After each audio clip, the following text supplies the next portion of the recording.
Praise లేడండి. ప్రతి ఒక్కరికి నా హృదయపూర్వక వందనాలు. దేవాతి దేవుడు వాక్యమైన దేవుడు కదండి.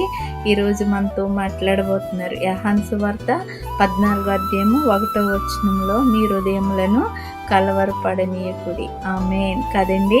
మన దేవుడు మనతో ఎప్పుడు ఉండే దేవుడు, సదాకాలము నిన్న నేడు ఏకరీతిగా ఉండే దేవుడు కదండి.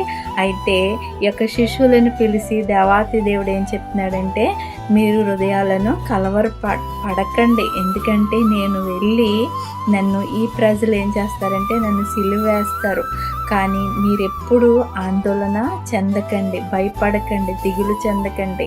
కానీ నేను వెళ్ళి మీకు ఏం చేస్తానో, నా తండ్రి ఇంట అనేకుల నివాసము కలవు, నేను మీకు స్థలము సిద్ధపరచడానికి వెళ్తున్నాను, మళ్ళీ నేను మీ మధ్యకు వస్తానని వాగ్దానం చేస్తున్న దేవుడు నమ్మదగిన వాడు కదండి.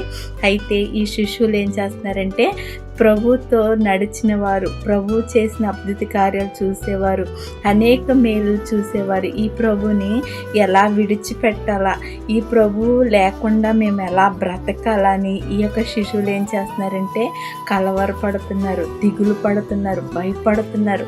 ఇక ప్రభు లేని జీవితము ఎంత భయంకరమైనది అనేసి ఆ ప్రభు కోసము చింతిస్తున్నారు. అయితే ప్రభు అంటున్నారు, కలవరపడొద్దు, ఎందుకంటే నేను వెళ్ళి మళ్ళీ నీకు స్థలము సిద్ధపరిచి వస్తాను, కానీ నేను వెళ్ళి ఉండిపోను, నేను మీ మధ్యలో ఉంటానని వాగ్దానం చేసిన దేవుడు కదా ప్రియమైన దేవుని బిడ్డ.